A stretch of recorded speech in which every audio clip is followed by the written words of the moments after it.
Assalamualaikum warahmatullahi wabarakatuh. Kembali bersama saya Vina Murmilati.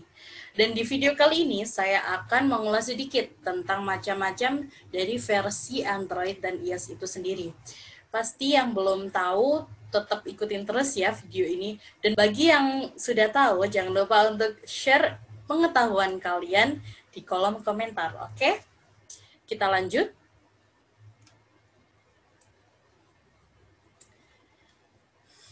Oke, kita mulai.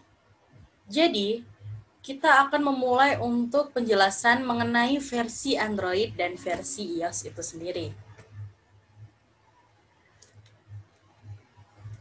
Jared Diamond pernah mengatakan bahwa teknologi has to be invented and or adopted. Jadi, teknologi itu harus diciptakan atau diadopsi. Mengingat juga bahwa saat ini kita telah menempati pada zaman teknologi 4.0 yang mana semua kini telah dipegang oleh teknologi. Oke, di sini saya akan memberitahu terlebih dahulu apa itu pengertian dari Android dan iOS. Saya akan menjelaskan tentang Android. Android adalah sistem operasi dengan basis kernel Linux yang banyak digunakan pada smartphone dan tablet. Jadi kebanyakan dari kalian smartphone-nya itu menggunakan OS Android. Namun, apa itu pengertian dari iOS itu sendiri? iOS adalah sistem operasi eksklusif yang hanya digunakan khusus, di garis bawah ya, khusus untuk perangkat mobile dari Apple seperti iPhone, iPad, dan iPod Touch.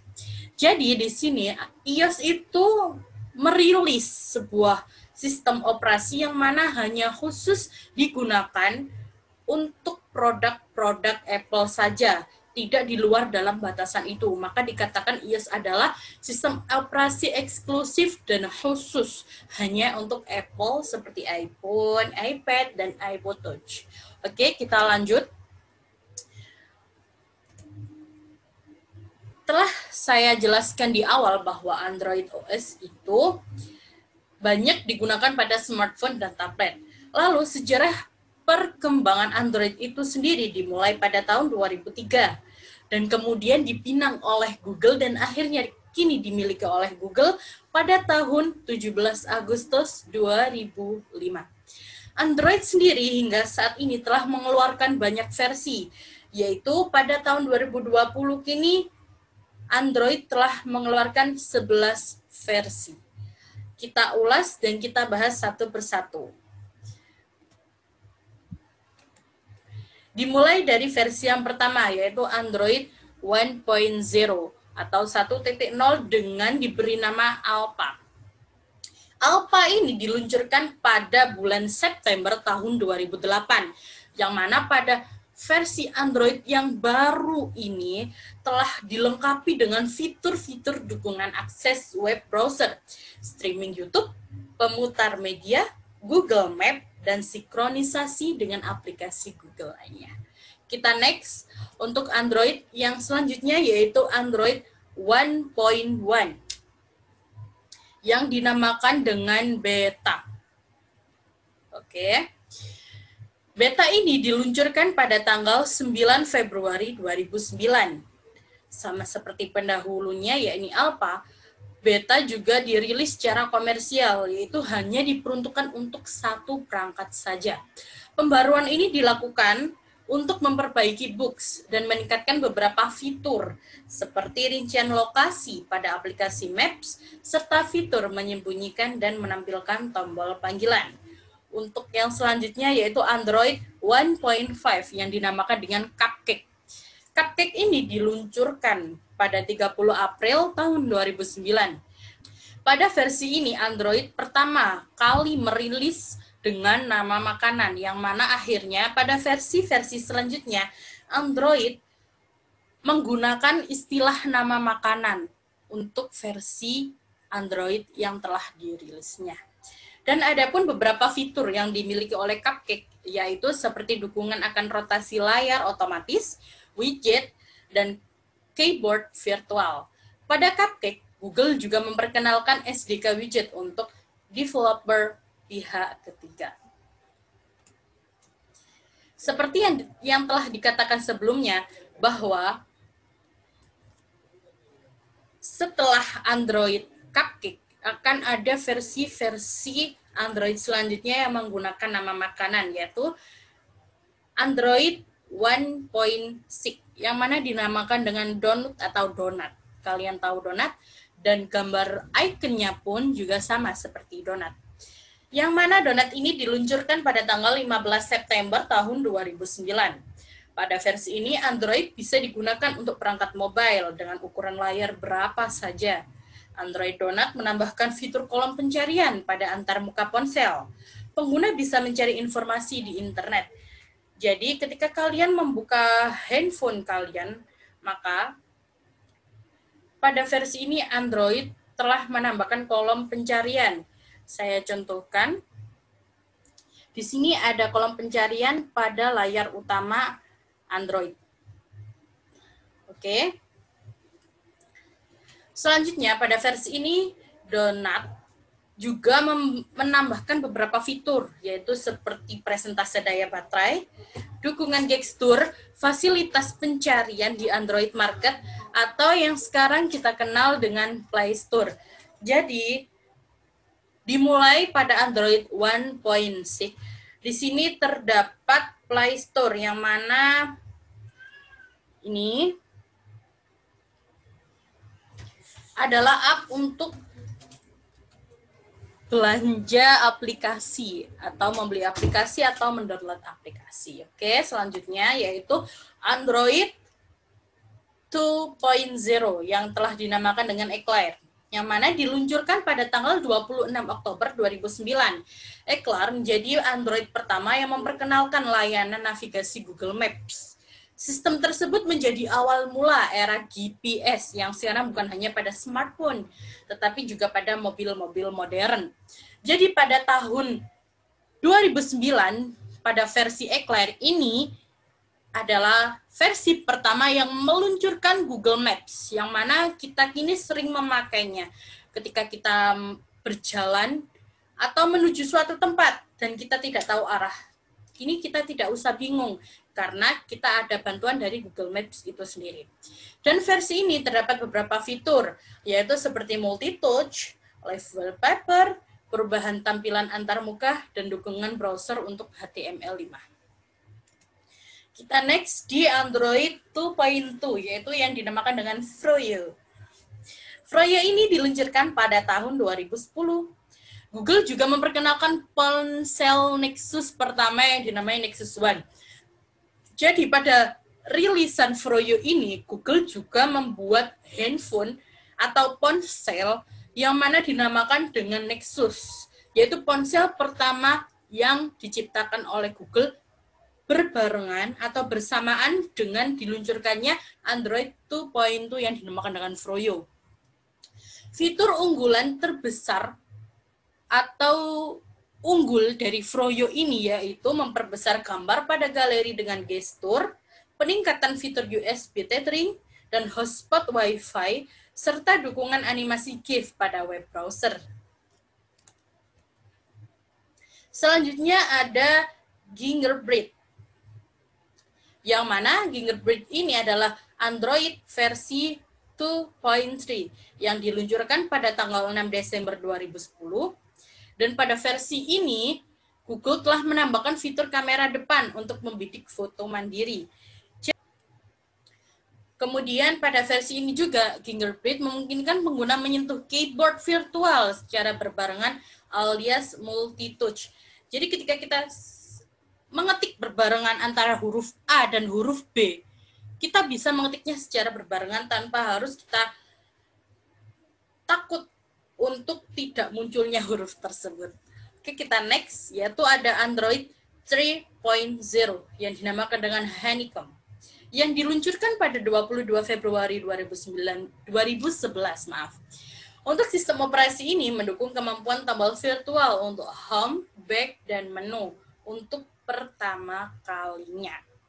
Versi Android ini dikhususkan untuk perangkat tablet PC. Fitur yang dimiliki Android Honeycomb itu seperti dukungan prosesor, mulai multi-core, dukungan obrolan video dengan Google Talk, dan percepatan saat berpindah aplikasi yang sedang berjalan dengan fitur multitasking recent apps. Kita lanjut, yaitu ada Android 4.0 yang dinamakan dengan Ice Cream Sandwich. Ice Cream Sandwich ini diluncur pada tanggal 19 Oktober tahun 2011. Pada versi ini memboyong kemampuan pada Honeycomb, tapi lebih menyasar ke smartphone. Kita ingatkan kembali bahwa Honeycomb itu meluncurkan, lebih tepatnya dikhususkan atau diutamakan pada tablet PC.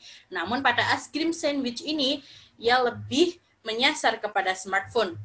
Yang mana ada pun beberapa pembaruan fitur mencakup kemampuan membuka layar menggunakan wajah atau face unlock. Jadi buat handphone kalian yang terbaru mungkin ada untuk fitur membuka kunci handphone itu menggunakan wajah kalian dengan mendeteksi wajah. Kemudian analisis penggunaan data internet serta paket aplikasi bawaan dari vendor yang mencakup kalender, mail, kalkulator, dan lainnya. Kita lanjut, yaitu ada Android 4.1 yang dinamakan dengan Jelly Bean. Jelly Bean ini diluncurkan pada tanggal 27 Juni tahun 2012. Jelly Bean memungkinkan pengguna mengulir scroll cepat home screen ke bawah.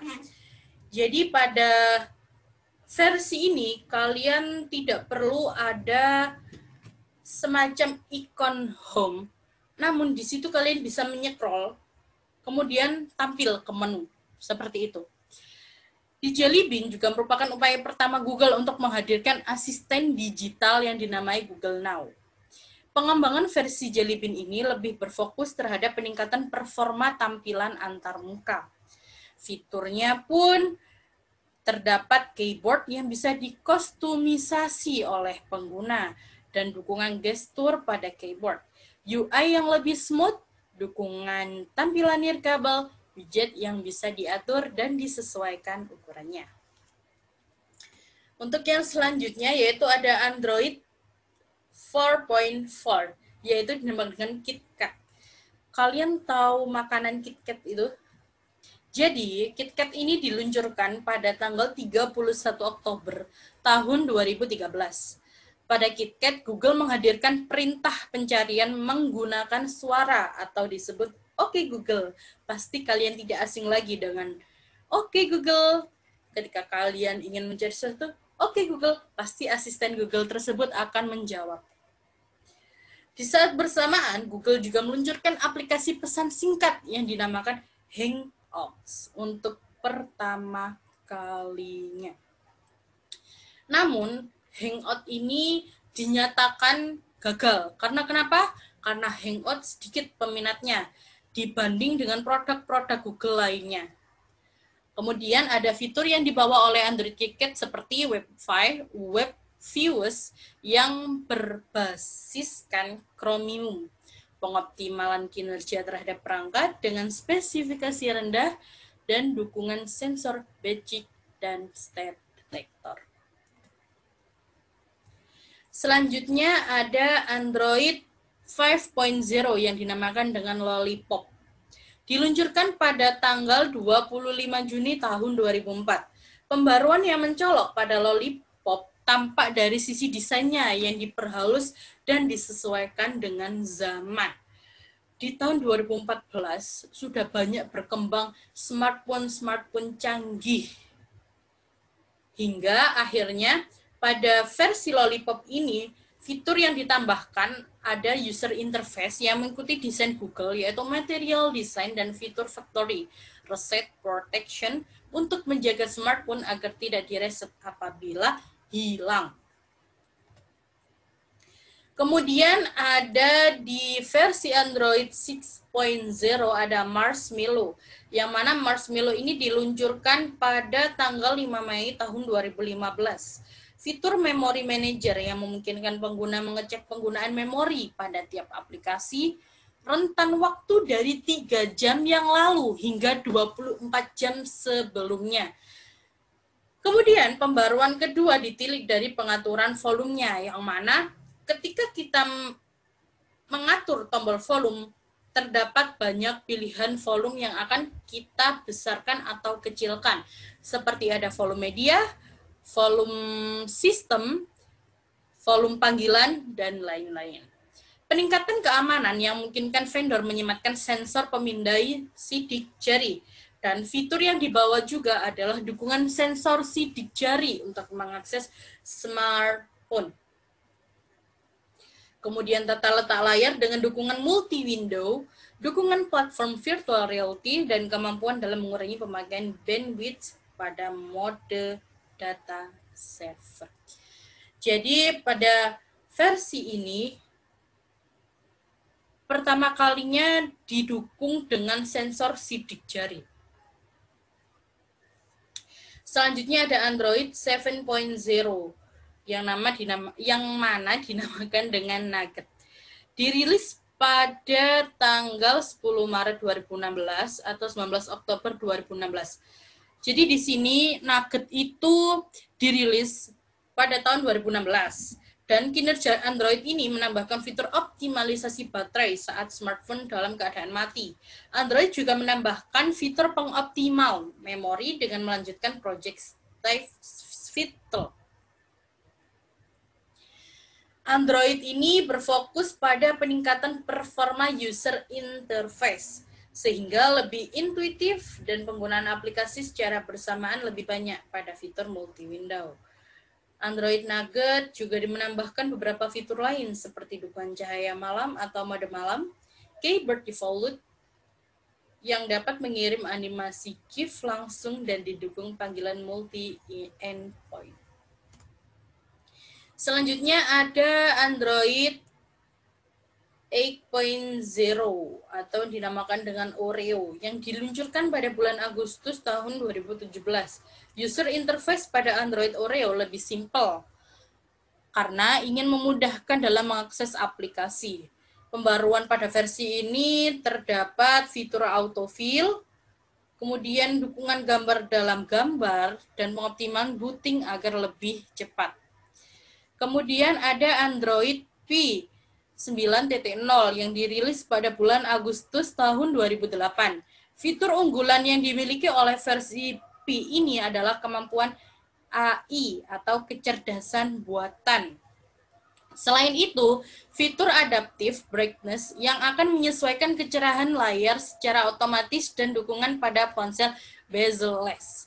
Selanjutnya ada Android 10, yang mana Android ini adalah versi Android terbaru yang diberi nama dengan Android 10 untuk memperingati bahwa Android telah mencapai 1 dekade secara komersial.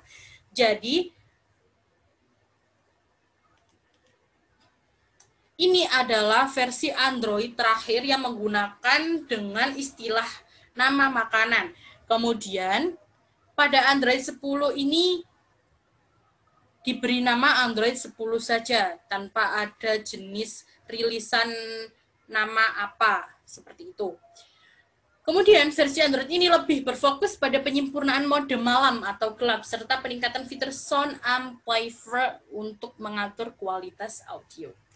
Dan yang terakhir yaitu Android 11, yang mana ini adalah rilisan terbaru dari Android tahun 2020. Google baru saja meluncurkan sistem operasi Android 11 versi akhir atau final.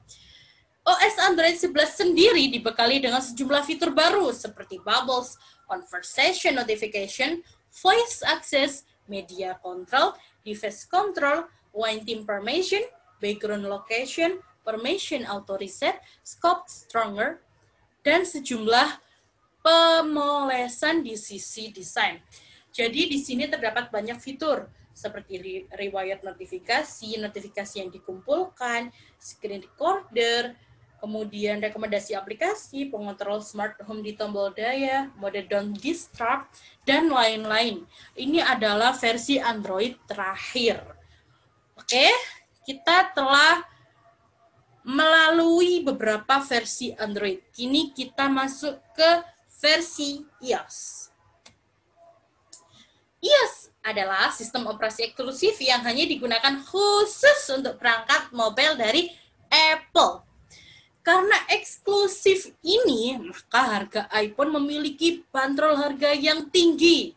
Selain karena eksklusif, faktor R dan D dan value brand dari Apple membuat iPhone jadi mahal.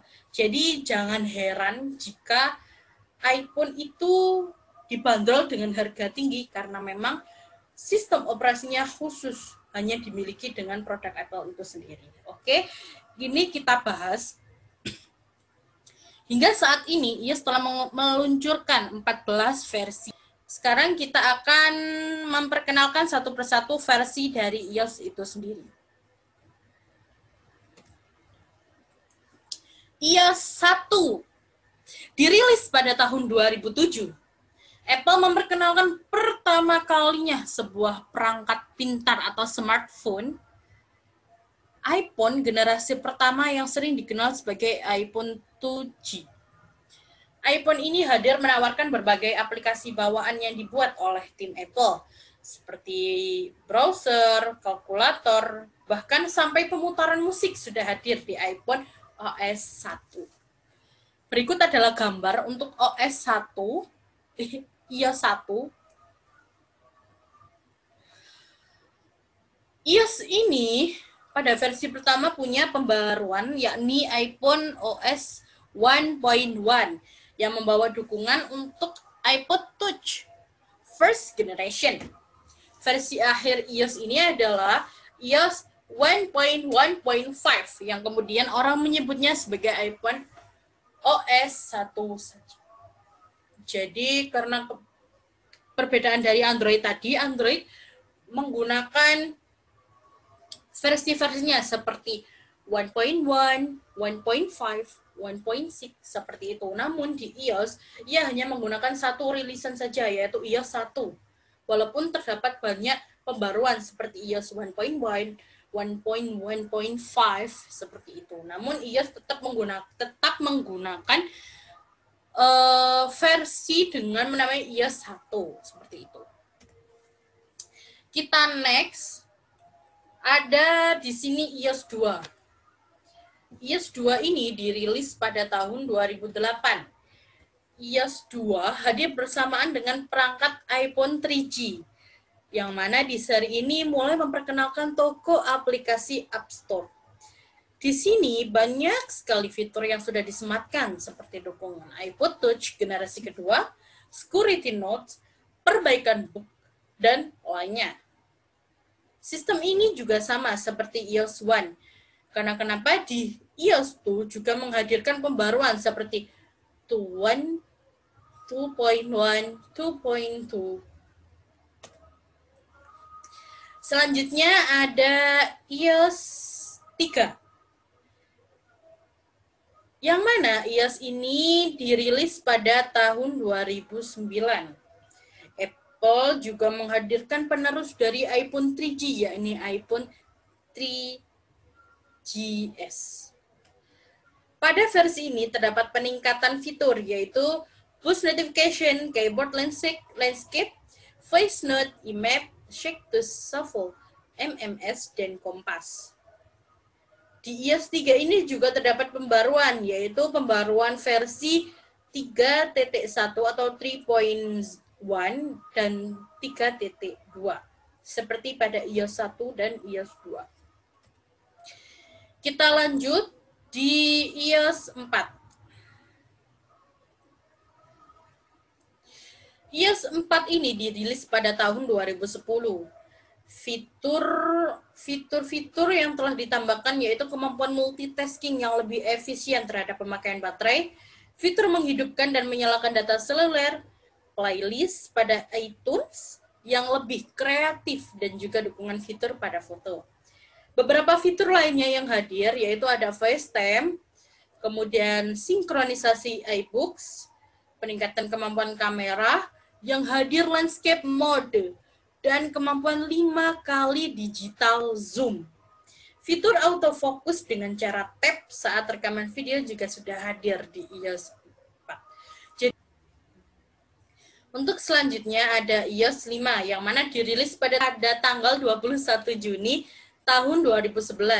Sistem operasi ini dihadirkan bersama dengan hadirnya iPhone 4S. Fitur yang dihadirkan ini adalah Notification Center, Message, Echo, Game Center, peningkatan fitur di kamera, integrasi dengan aplikasi Twitter, penambahan berbagai fitur di musik, sampai fitur untuk mengaktifasi iPhone-nya tanpa memakai laptop atau komputer. Tidak hanya itu, Apple juga memperkenalkan Siri, asisten pintar milik Apple di iOS 5. Kita lanjut. Ada iOS 6 yang mana dirilis pada tanggal 11 Juni tahun 2012. Kehadiran iOS 6 ini disertai dengan memperkenalkan perangkat yang mengusung iOS 6, yakni iPhone 5, iPod Touch generasi kelima, dan iPad 4. Fitur peningkatan dari aplikasi yang sudah ada seperti peningkatan pada kamera, voice time, tampilan desain yang berbeda, dan beberapa aplikasi, dan juga perubahan menu setting. Jadi pada versi iOS 6 ini lebih meningkatkan lagi fitur-fitur terdahulunya. Dan ada juga fitur yang menjadi sorotan pada iOS 6, yaitu Apple Maps. Kemudian ada iOS 7 yang mana dirilis pada tanggal 10 Juni 2013, dan sistem operasi ini dihadirkan bersamaan dengan perangkat iPhone 5C dan iPhone 5S.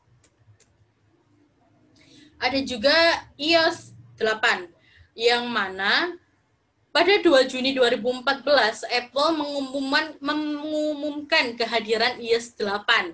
Sistem operasi ini baru bisa dinikmati pada 17 September 2014 saat iPhone 6 dan iPhone 6 Plus diperkenalkan. Artinya, kedua ponsel ini sudah hadir dengan iOS 8.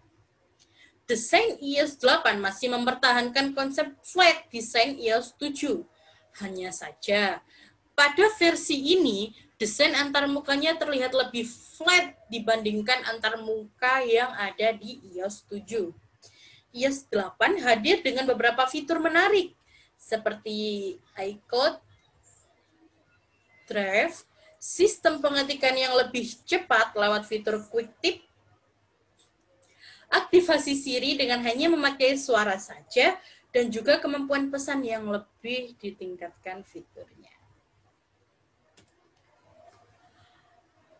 Kini kita sampai di iOS 9, yang mana iOS ini pada Juni 2015 Apple mengumumkan kehadiran iOS 9.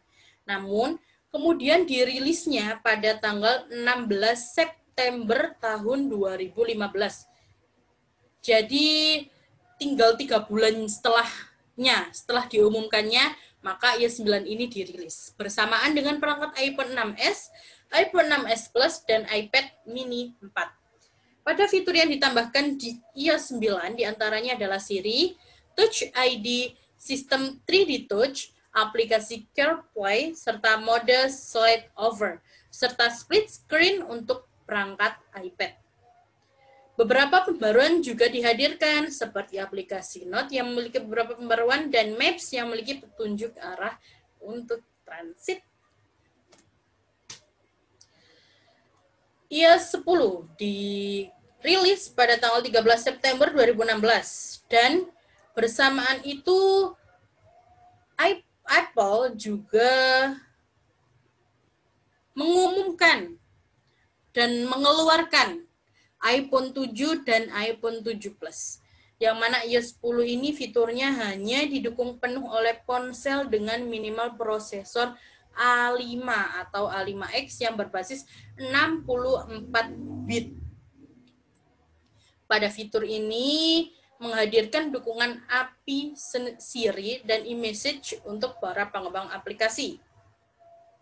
Selain itu, iOS 10 menghadirkan D-Touch pada notifikasi. Di versi ini juga menghadirkan emoji pada pesan, tampilan aplikasi peta yang memiliki desain baru, dan beberapa fungsi tambahan. Selanjutnya ada iOS 11 yang mana diluncurkan pada tanggal 19 September tahun 2017. Dan peluncuran ini berbarengan dengan 3 ponsel dari Apple, yakni iPhone 8, iPhone 8 Plus, dan iPhone X. Jadi iOS 11 ini hadir dirilis bersamaan dengan tiga smartphone atau ponsel Apple. Keren. iOS 11 hanya mendukung perangkat dengan prosesor 64 bit. Hanya prosesor 64 bit. Perlu digarisbawahi, oke? Dan fitur yang ditawarkan aplikasi ini yaitu file. Kini bisa mengakses data yang tersimpan di memori perangkat ataupun di cloud. Wow. Penggabungan notification center dan lock screen. Fitur ini membuat notifikasi bisa tampil secara langsung di lock screen, peningkatan kemampuan Siri. Wow. Kita lanjut di iOS 12. iOS 12 pada tanggal 4 Juni 2018 di ajang WWDC 2018 diumumkan. Namun seperti biasa, akhirnya pada tanggal 17 September 2018, tinggal 3 bulan kemudian, sama seperti yang sebelumnya, bahwa iOS 12 ini hadir berbarengan dengan dirilisnya perangkat Apple terbaru, yakni iPhone XR, iPhone XS, dan iPhone XS Max. Yang menarik dari iPhone 12 ini adalah hadirnya Animoji baru, terutama untuk perangkat Apple sebelumnya seperti iPhone X. Animoji ini hadir untuk aplikasi FaceTime dan pesan. Yang jadi sorotan yaitu fitur notifikasinya. Kenapa? Karena notifikasi di iOS 12 ini lebih rapih dengan mengelompokkan notifikasi berdasarkan tipe aplikasi atau topik khusus tertentu. Tidak ketinggalan, iOS 12 juga menghadirkan tombol pintas khusus untuk Siri dan fitur mode jam tidur. Wow. Selanjutnya ada iOS 13. iOS 13 ini adalah jawaban dari banyaknya pengguna yang merasa iPad lebih cocok memiliki tampilan OS tersendiri karena memiliki layar yang lebih luas. iPad atau tablet. Oke. iPad OS 13 ini atau iPad OS 13 juga punya pembaruan menjadi iPad OS 14.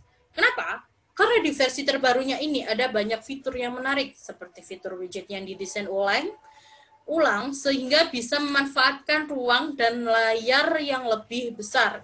Tampilan depan yang juga menghadirkan informasi yang lebih banyak. Fitur lain pun dapat dikumpulkan dalam satu akses yang cepat. Dan yang terakhir ada iOS 14.